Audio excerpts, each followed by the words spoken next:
Good morning बच्चों। पद परिचय की क्लास में एक बार फिर से आप सभी का स्वागत है। सर्वनाम हमारा ख़त्म हो गया था और आज हमारा विशेषण शुरू होता है। नया टॉपिक है, अच्छा टॉपिक है, इंटरेस्टिंग टॉपिक है, ध्यान से पढ़िएगा, गंभीर भी है और थोड़ा सा मुश्किल भी है। विशेषण, विशेषण का शब्द का क्या अर्थ है? विशेषता बताने वाला। शब्द का अर्थ है, ये बात ध्यान में रखना, शाब्दिक अर्थ मैंने ऊपर लिख रखा है, विशेषता बताना। ठीक है, विकारी शब्द है और आप सब जानते हो विकारी शब्द क्या होता है कि जिसमें विकार उत्पन्न हो सके, यानी कि जिसमें परिवर्तन हो सके, उसे विकारी शब्द कहा जाता है। संज्ञा, सर्वनाम, विशेषण, क्रिया। अब यहाँ पर देखो, संज्ञा की विशेषता बताए वो विशेषण, सर्वनाम की विशेषता बताए वो विशेषण, विशेषण की विशेषता बताए वो प्रविशेषण, क्रिया की विशेषता बताए वो क्रिया विशेषण। अब ध्यान से देखो, यहाँ पर बहुत सारी डेफिनेशंस क्लियर हो रही हैं कि संज्ञा या सर्वनाम की जो विशेषता बताता उसे क्या कहते हैं? विशेषण। विशेषण की जो विशेषता बताए उसे प्रविशेषण और क्रिया की जो विशेषता बताए उसे क्रिया विशेषण। इसकी डेफिनेशन अब आप क्लियर कर लोगे कि वह विकारी शब्द जो संज्ञा व सर्वनाम की विशेषता बताता है उसे क्या कहते हैं भाई? विशेषण। उदाहरण देखिए, सुंदर बगीचा। यहाँ पे बगीचा क्या है भाई? स्थान का नाम है, व्यक्ति वस्तु स्थान यानी कि संज्ञा है, और इसकी विशेषता क्या है कि वो कैसा है? सुंदर है। तो इसे क्या कहते हैं? हम विशेषण कहेंगे। सुंदर इसमें विशेषण हो गया, संज्ञा क्या होगी इसमें? बगीचा। इसके अंतर्गत 3 बिंदुओं की चर्चा करेंगे भाई हम। क्या?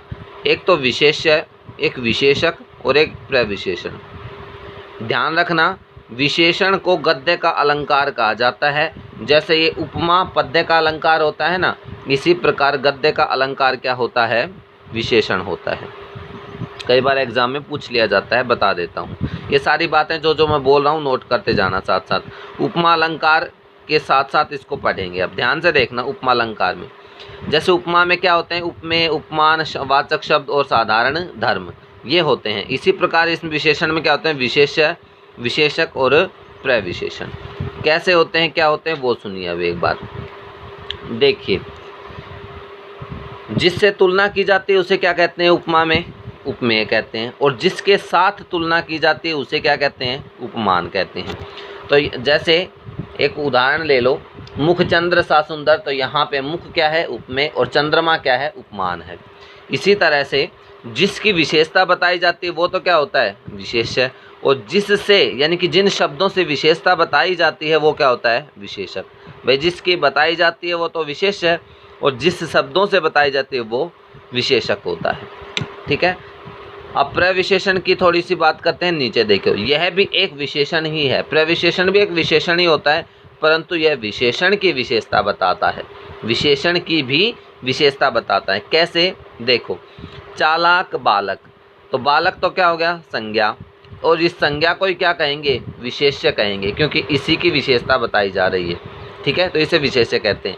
अच्छा, विशेषण क्या हो गया? चालाक, कि वो कैसा है? चालाक, तो ये क्या होगा? विशेषक भी इसे कहेंगे और विशेषण भी इसे ही कहेंगे। ठीक है, बहुत क्या हो गया? अब चालाक तो है, लेकिन कितना चालाक है? बहुत चालाक, तो ये चालाक की भी विशेषता बता दी, इसलिए ये क्या बन गया भाई?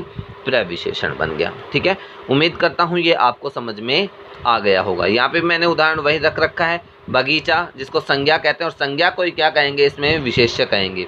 सुंदर क्या है? विशेषक, और विशेषक को ही क्या कहेंगे? विशेषण कहते हैं। ठीक है, एक बात और सुनिए, विशेषण के प्रकार। अक्सर आपको किताबों में विशेषण के 4 प्रकार लिखे मिलेंगे भाई, ये बात ध्यान में रखना, लेकिन वास्तव में उसके 4 नहीं बल्कि 5 प्रकार होते हैं। इनके प्रकारों पर हम कल चर्चा करेंगे। एक बार ये ध्यान से देख लीजिए कौन कौन से प्रकार होते हैं। ठीक है, इनको नोट कर लीजिए, कल हम इनके प्रकारों पर चर्चा करेंगे। Okay, thank you, have a nice day.